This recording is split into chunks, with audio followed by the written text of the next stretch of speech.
Napapansin mo ba ang kaunting pagbabago sa tibok ng iyong puso tuwing umaga?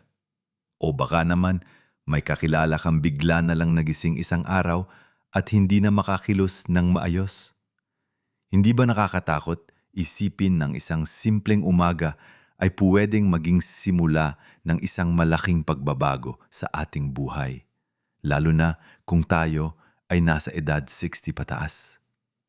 Ang totoo, para sa marami sa atin, ang posibilidad ng stroke ay isang nakakapangilabot na katotohanan na minsan ay nasa dulo lang ng ating isip. Ang ideya na baka isang araw ay hindi na natin magawa ang mga nakasanayan natin, ang hindi na makapaglakad sa bakuran, hindi na makapagkwentuhan sa mga apo, o mas masakit pa, ang maging pabigat sa pamilya, ay isang mabigat na pasanin. Hindi natin nanaisin na dumating ang araw na hindi na natin kayang alagaan ang ating sarili. Hindi ba? Pero paano kung sabihin ko sa'yo na merong sikreto na hindi naman pala ganun kasikreto na pwede nating gawin bawat umaga bago pa man sumikat ng todo ang araw para tulungan tayong makaiwas sa panganib na ito? Mga simpleng gawin, mga nakasanayan na inirerekomenda mismo ng mga doktor na hindi mo kailangan ng malaking pera o malaking pagbabago sa iyong buhay.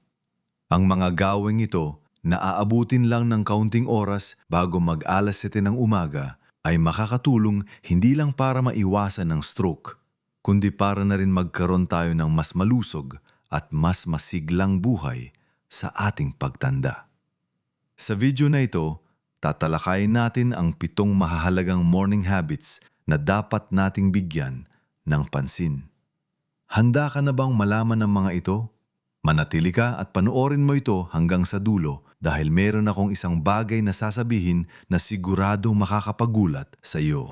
Ngayon, dumako na tayo sa unang habit na dapat nating pagtuunan ng pansin tuwing umaga.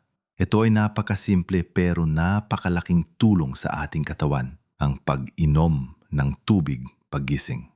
Maraming sa atin ang sanay na agad magkape o magtsaa pagbangon o minsan ay wala ring iniinom agad. Pero isipin mo, ilang oras tayong natutulog kaya ang ating katawan ay dehydrated pagising natin. Ang pag-inom ng isang baso ng maligamgam na tubig o kahit simpleng tubig sa temperatura ng silid ay parang pagbibigay ng bagong buhay sa ating mga selula. Ito ay hindi lang basta pagpawi ng uhaw. Isa itong critical na hakbang sa pagpapanatili ng kalusugan ng ating mga ugat at puso.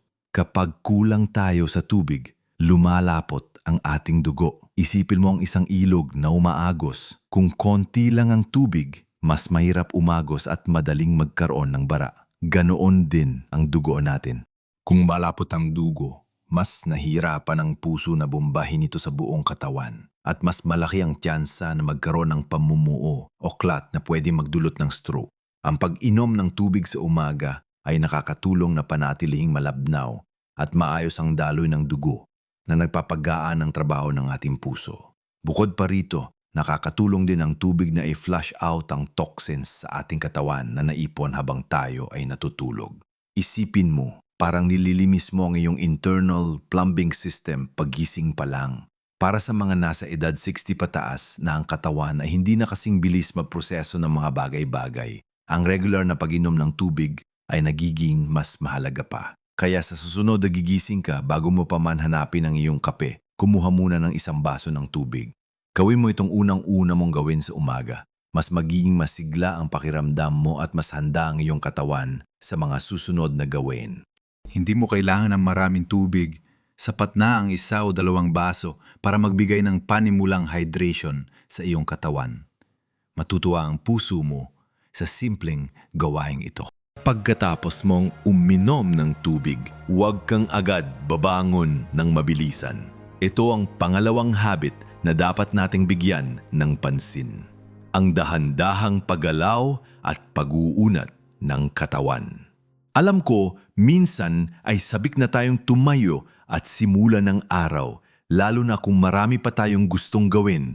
Pero ang biglaang pagbangon, lalo na kung matagal kang nakahiga, ay pwedeng magdulot ng biglaang pagbaba ng blood pressure na tinatawag na orthostatic hypotension. Ito ay maaaring maging sanhi ng pagkahilo, pagkawala ng balanse at posibleng pagkahulog.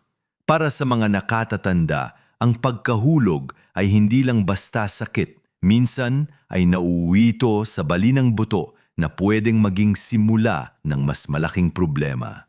Kaya naman, bago ka tuluyang bumangon, maglaan ng ilang minuto para dahan-dahang gumalaw habang nasa kama.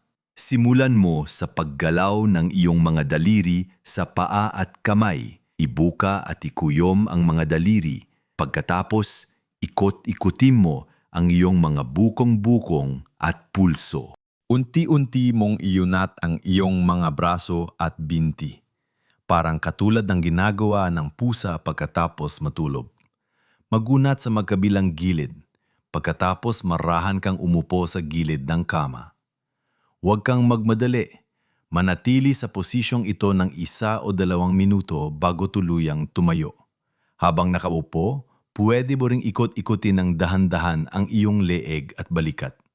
Ang mga simpleng paggalaw na ito ay nakakatulong sa iyong sirkulasyon na dahan-dahang mag-adjust sa pagbabago ng posisyon. Pinapainit din nito ang iyong mga kalamnan at kasukasuan, kaya mas magiging handa sila sa mga susunod na galaw sa buong araw. Ang pag-uunat ay nakakatulong din na maiwasan ang pagiging matigas ng ating katawan na karaniwan sa pagtanda. Hindi mo kailangan ng masalimuot na ehersisyo.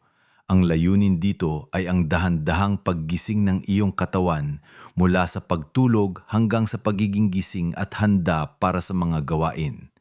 Tandaan, ang pag-iingat ay laging mas mainam kaysa sa pagpapagaling. Kaya ugaliin ang pagiging malumanay sa paggising ng iyong katawan. Ngayon na naiintindihan na natin ang kahalagahan ng pag-inom ng tubig at dahan-dahang paggalaw, dumako naman tayo sa susunod na mahalagang gawi na makakatulong para sa ating puso at isip. Susunod na mahalagang gawin na dapat natin isama sa ating umaga ay ang paglalaan ng ilang minuto para sa tahimik na pag-iisip o simpleng paghinga ng malalim. Sa mundong puno ng ingay at mabilis na pagbabago, madali tayong madala sa stress. Ang stress, lalo na kung matagal at malala, ay nakakasama sa ating puso at pwede mapataas ng blood pressure, isa sa pangunahing sanhi ng stroke. Kaya naman, pagkatapos mo uminom ng tubig at magunat-unat, humanap ka ng isang tahimik na sulok sa bahay, pwede sa inyong asala, sa tabi ng bintana o sa inyong hardin at maglaan ng 5 hanggang 10 minuto para sa katahimikan. Hindi mo kailangan ng kumplikadong meditation. Sapat na ang simpleng pagtuon sa iyong paghinga. Umupo ka ng komportable, ipikit mo ang iyong mga mata kung gusto mo at huminga ka ng malalim sa pamamagitan ng iyong ilong. Damin mo ang pagpasok ng hangin sa iyong baga at ang paglabas nito sa iyong bibig. Hayaan mong mawala ang anumang iniisip mo sa sandaling yon. Kung may pumasok na ideya sa isip mo, hayaan mo lang itong dumaan at ibalik mo ang iyong atensyon sa iyong paghinga. Ang simpleng gawain ito ay nakakatulong na pababain ang antas ng stress hormones sa ating katawan. Kapag relax ang iyong isip, nag-relax din ang iyong katawan, kasama na ang iyong mga ugat. Ito ay nakakatulong na panatiling nasa normal na level ang iyong blood pressure. Bukod sa benepisyo sa puso, nakakatulong din ito na maging mas malinaw ang iyong pag-iisip at mas maging handa ka sa mga hamon ng araw. Parang kino-calibrate mo ang iyong sarili bago ka sumabak sa mga gawain. Maraming Filipino ang sanay sa pagdarasal sa umaga. Pwede mong isama ang pagdarasal sa iyong tahimik na panahon. Ang pagdarasal ay nagbibigay ng kapayapaan sa isip at puso na parehong mahalaga sa pagpapababa ng stress. Tandaan, ang kapayapaan ng loob ay hindi lang para sa ating emosyonal na kalusugan, kundi may direkta rin itong benepisyo sa ating pisikal na kalusugan. Ngayon naman, pag-usapan natin ang napakahalagang bahagi ng ating umaga, ang almusal. Ito ang pangapat na morning habit na hindi dapat kalimutan. Ang pagkain ng masustansyang almusal na mayaman sa fiber at mababang sodium.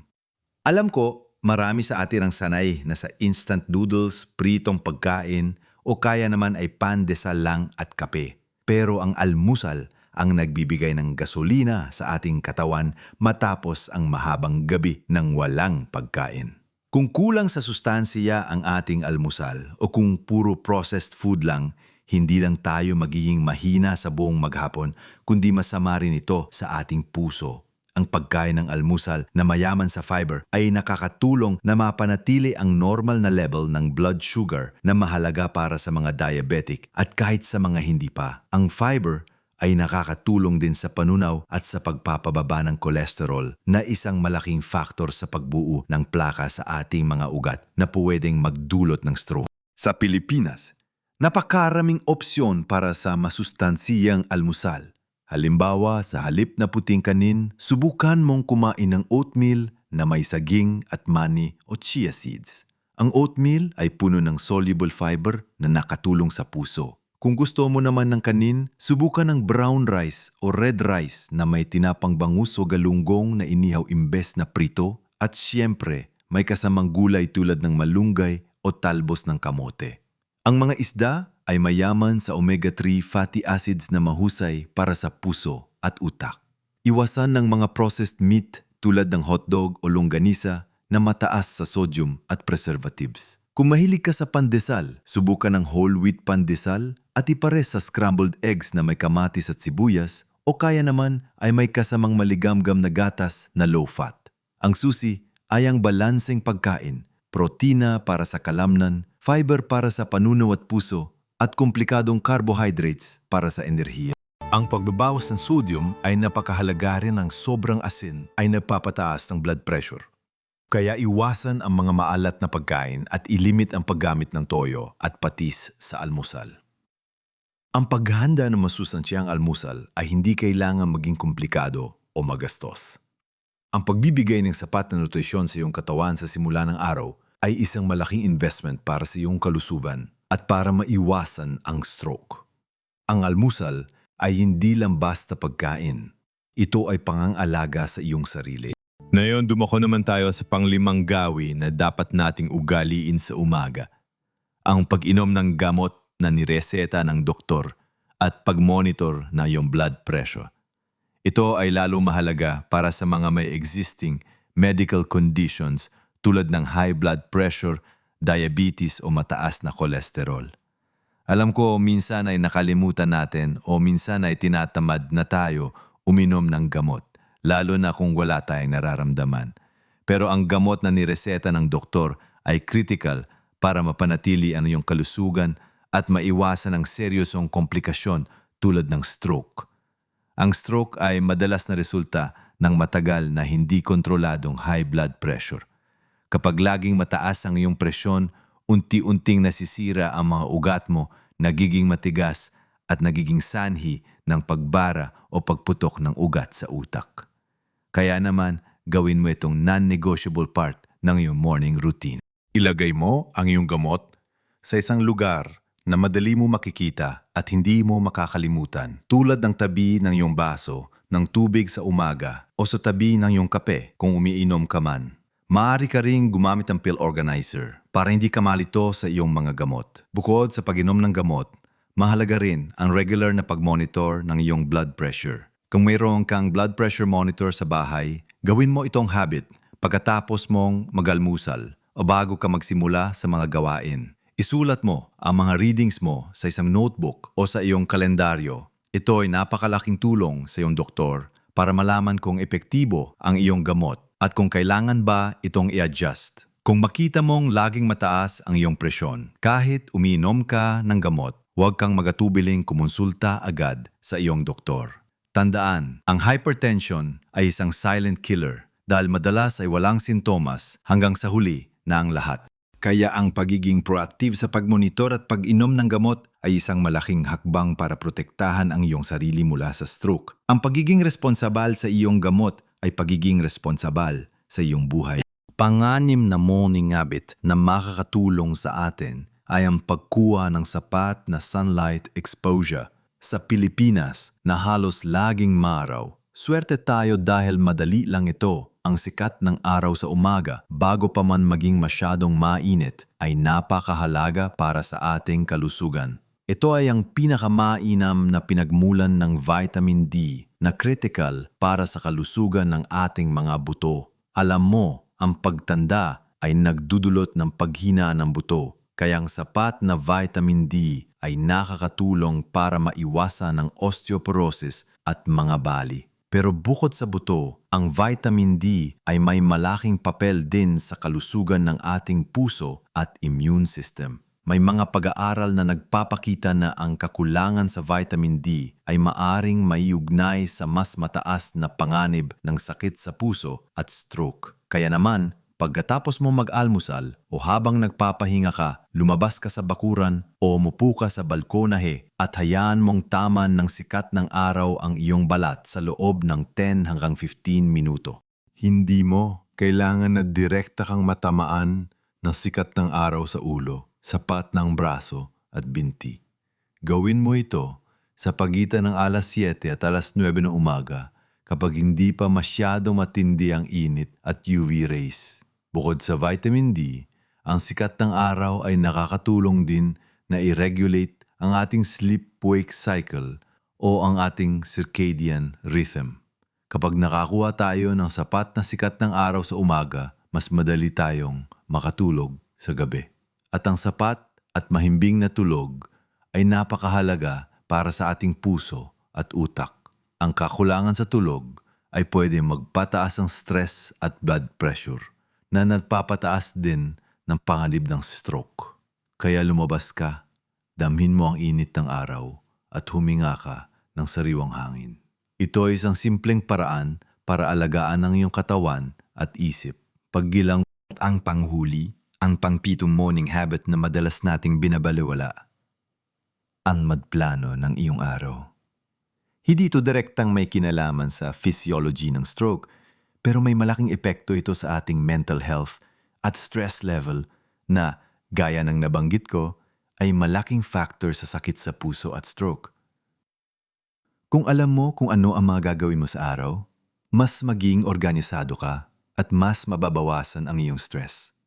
Paggising mo sa umaga, habang nag-aalmusal ka, o pagkatapos mong magbabad sa sikat ng araw, maglaan ng ilang minuto para isipin ang iyong mga gagawin. Hindi mo kailangan ng detalyadong schedule na parang manager ka ng isang kumpanya. Sapat na ang listahan ng 3 hanggang 5 mahahalagang bagay na gusto mong magawa bago matapos ang araw. Halimbawa, bibisitahin si Aling Nena para magpabili ng gulay. Pupunasan ang mga alikabok sa sala. O tatawagan si anak para magtanong kung kumusta. Ang paggawa ng listahan ay nagbibigay sa iyo ng sense of purpose at control. Tabang malayuni ka, mas magiging motivated ka at mas magiging masaya ang iyong araw. Mas bababa ang iyong pagkabalisa dahil alam mo kung ano ang iyong mga prioridad. At kapag masaya ka at hindi stressed, mas gagaan ang trabaho ng iyong puso at mas magiging stable ang iyong blood pressure. Hindi rin dapat kalimutan ang paglalaan ng oras para sa pahinga at pagpapahinga. Hindi mo kailangan na punuin ang buong araw mo ng gawain. Maglaan din ng oras para sa pagbabasa, pakikinig sa radyo o pakikipagkwentuhan sa mga mahal sa buhay. Ang pagkakaroon ng balansing araw ay susi sa isang malusog na puso at isip. Ang pagplano ng iyong araw ay hindi lang para sa efficiency, kundi para sa iyong kapayapaan ng loob. Kaya narito na tayo 7 simpleng gawin na pwede mong gawin bago mag-alas 7 ng umaga para maprotektahan ang iyong sarili mula sa stroke pagtanda mo. Simulan mo sa pag-inom ng tubig paggising, pagkatapos ay dahan-dahang gumalaw at magunat-unat habang nasa kama. Sumunod ay ang paglalaan ng tahimik na oras para sa paghinga ng malalim o pagdarasal para pakalmahin ang iyong isip. Pagkatapos, maganda ka ng masustansyang almusal na mayaman sa fiber at mababa sa sodium na magbibigay ng sapat na enerhiya sa iyo. Huwag kalimutan ang pang-5 habit na pag-inom ng gamot na nireseta ng doktor at regular na pag-monitor ng iyong blood pressure. Mahalaga ring lumabas sa umaga para makakuha ng sapat na vitamin D mula sa sikat ng araw. At panghuli, maglaan ng ilang minuto para magplano ng iyong araw para magkaroon ng layunin at mabawasan ang stress. Naaalala mo ba ang sinabi ko sa umpisa? na meron akong isang bagay na sasabihin na makakapagulat sa iyo. Ang sorpresa ay ito. Ang mga gawain ito ay hindi lang para maiwasan ng stroke. Ang bawat isa sa mga gawain ito ay nagbibigay ng benepisyo sa iba't ibang aspeto ng iyong kalusugan, sa iyong buto, sa iyong panunaw, sa iyong enerhiya, sa iyong mood, at sa iyong mental sharpness. Ito ay isang holistic na diskarte sa pagtanda ng may dignidad at kalusugan. Ang mga simpleng pagbabagong ito na pwede mong gawin sa simula pa lang ng iyong araw ay hindi lang nagpapahaba ng iyong buhay, kundi nagpapaganda rin ng kalidad nito. Maaring hindi mo maramdaman agad ang epekto sa isang araw o isang linggo, pero ang patuloy na paggawa nito ay magbubunga ng malaking pagbabago sa iyong kalusugan sa katagalan. Tandaan, ang maliliit na pagbabago ay pwedeng magdulot ng malaking kaibahan sa iyong kalusugan at kaligayahan. Hindi mo kailangang magmadali o pilitin ang iyong sarili na gawin ang lahat ng sabay-sabay. Simulan mo sa isa o dalawang habit na sa tingin mo ay madali mong masisimulan at unti-unti mong idagdag ang iba pa. Ang mahalaga ay ang consistency at ang pagiging regular. Mahalaga na alagaan natin ang ating sarili, hindi lang para sa atin, kundi para na rin sa ating mga mahal sa buhay. Ang pagiging malusog ay ang pinakamagandang regalo na maibibigay natin sa ating pamilya, ang kakayahang makasama sila ng matagal at may sigla. Ang sa tingin mo, ang mga habits na ito, mayroon ka na bang ginagawa sa mga ito? O mayroon ka bang ibang morning routine na sa tingin mo ay nakatulong sa iyong kalusugan? Gusto ko marinig ang iyong mga salubin at karanasan. Ibahagi mo ang iyong mga komento sa ibaba para makatulong din sa iba nating manonood. Kung nagustuhan mo ang videong ito at nakita mo nakakatulong ito, pakiusap, bigyan mo kami ng like at mag-subscribe ka sa aming channel para sa mas marami pang nakakatulong na content na tulad nito. Ang iyong suporta ay nagbibigay sa amin ng inspirasyon para gumawa pa ng mas maraming kapaki-pakinabang na video para sa iyo. Live your best life at every age. Ingatan ang sarili at hanggang sa muli.